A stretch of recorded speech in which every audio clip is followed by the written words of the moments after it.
conhecimento, notadamente o filosófico e o teológico, ou seja, essa interatividade versava somente sobre o conhecimento filosófico e o teológico.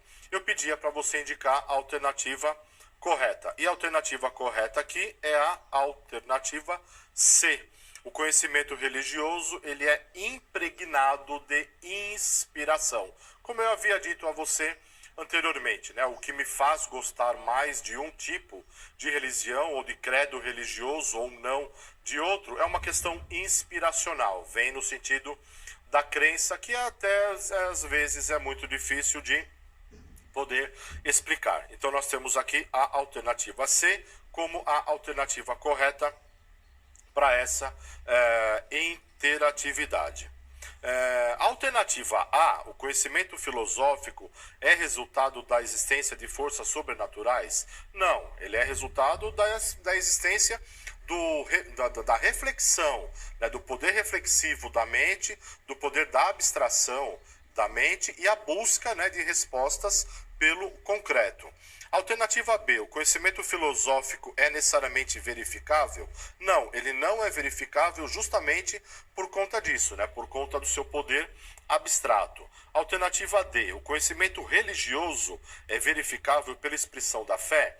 Também não se pode afirmar, porque basicamente o conhecimento religioso ou conhecimento bíblico, ele é tomado a partir de relatos. E quem está lendo ou ouvindo os relatos não está ou não verificou a realidade concreta num determinado momento, mas ele acredita que aquilo seja o verdadeiro. Alternativa E, tanto o conhecimento filosófico quanto o religioso não podem ser sistemáticos. Olha, eles têm uma certa sistematização no desenvolvimento do seu poder científico. Não posso dizer também que está correta a alternativa E. Agora, eu já me distanciei do conhecimento ali do vulgar, do senso comum, eu já me distanciei do conhecimento religioso, também já me distanciei do conhecimento filosófico, como conhecimentos puros, para vir para o conhecimento científico, né? Não que o conhecimento filosófico e religioso não possa ser transformado em conhecimento científico, assim como o conhecimento do senso comum ou conhecimento comum, ele também pode ser transformado em conhecimento científico. Então, vamos falar com o surgimento da ciência, começar ali com o surgimento da ciência. Muitas das perguntas mais elementares que os seres humanos se propõem podem ter dado origem a estudos científicos. Em outras palavras, a ciência desenvolveu-se a partir de perguntas feitas pelos homens em relação ao que cercava. Por exemplo, por que chove? O que são estrelas? Lembra logo no começo da aula que eu lhe fiz 3 perguntas, né? Já parou para pensar, né, sobre aquela questão do aquecimento global, sobre o surgimento de tudo, sobre a questão da crença ou a questão da fé? É justamente nisso que nós estamos voltando agora. A resposta a esse tipo de pergunta requer um conhecimento científico que passa a ser mais sistematizado no sentido de oferecer as respostas concretas ou aquela que seja a mais correta possível, dadas as condições que tenhamos para buscá-la. E aí então o conhecimento científico, ele resulta da investigação metódica e sistemática da realidade. Veja que interessante, aqui apareceu, resulta da investigação metódica e sistemática da realidade. Utilizando-se do intelecto, o homem procura respostas para as causas dos fatos, a partir de classificações, comparações e análises. Enfim, de métodos, pode chegar a leis gerais que o regem. O conhecimento é uma adequação do sujeito ao objeto. Olha aqui, o conhecimento é uma adequação do sujeito com o objeto. Você lembra que lá atrás eu falei para você que há uma certa relação de interdependência entre o homem e a natureza? Você lembra que eu já disse que há uma certa relação entre o homem e a realidade concreta? Seja essa realidade qualquer realidade que possamos imaginar, eu estou voltando a isso aqui. O conhecimento é uma adequação do sujeito ao objeto. Que objeto? Aquilo que ele vê, aquilo que ele estuda, aquilo que ele procura conhecer, aquilo que trouxe a ele uma certa curiosidade. O sujeito tem seus meios de conhecimento e o objeto revela-se a ele conforme tais meios. Segundo Fachin, o sujeito entra em contato com o objeto por intermédio de uma relação determinada, e esse contato se transforma em conhecimento mediante essa mesma relação. Toda compreensão necessita de um contato com o real. Ou seja, se não tiver um contato do sujeito com o objeto, nós não temos uma relação que possa ser transformada em conhecimento científico ou na produção de pensamento científico. Agora, toda vez que nós falamos em conhecimento científico, em pensamento científico, em construção de ciência ou construção de saber, vem sempre à mente a figura do cientista, a figura do pesquisador. Quem é o cientista? Quem é o pesquisador? Que figura ele faz? Ou seja, onde é que entra o papel do pesquisador dentro de uma disciplina de metodologia do trabalho acadêmico? Veja comigo, então, essa citação. O pesquisador, o cientista, procura tratar seu objeto dentro de certos rituais reconhecidos como importante. De modo geral, evita a credulidade, assume atitude distanciada, cita autores, usa uma linguagem estereotipada, quase um dialeto, busca definir os termos da forma mais precisa possível, emprega técnicas complexas de quantificação, confia apenas em testes rigorosos e assim por diante. E aí a citação ela continua. O que é que eu chamo a atenção para você? Que o pesquisador, o cientista, tem uma linguagem própria. Não é uma linguagem do mundo dos cientistas, não é uma linguagem do mundo dos pesquisadores. Não é que o cientista ou pesquisador fala uma língua diferente desta que eu estou utilizando para me comunicar com você nesse momento. Mas o fato é que a comunidade científica segue uma linguagem. Que linguagem é essa que a comunidade científica? A linguagem da metodologia científica. Por isso que nós estamos aqui estudando essa disciplina. A metodologia do trabalho acadêmico, ela nos ensina a linguagem científica. Ela nos ensina a linguagem dos acadêmicos. E uma das principais características dos pesquisadores, enquanto disseminadores do conhecimento científico, é que sua crença não se confunde com os objetos investigados. Ou seja, da mesma forma que há uma aproximação muito grande entre o cientista e o objeto que ele está investigando, há também um distanciamento entre eles. Esse distanciamento é justamente necessário para que não se crie juízo de valor sobre o objeto investigado. Quando eu coloco juízo de valor no objeto investigado, o que acontece? Eu já me predisponho a aceitar como verdadeira uma resposta que não é concreta, mas da qual eu já tenho a minha cabeça.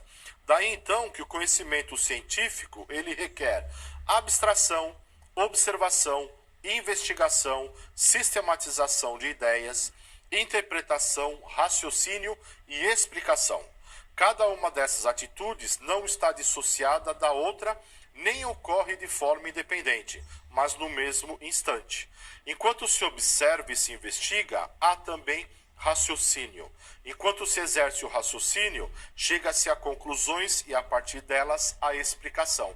Essa observação traz para a gente essa noção do distanciamento entre o pesquisador e o objeto, a partir de uma proximidade muito grande que existe entre eles. O distanciamento é justamente para não ocorrer o juízo de valor. Temos aqui mais uma observação.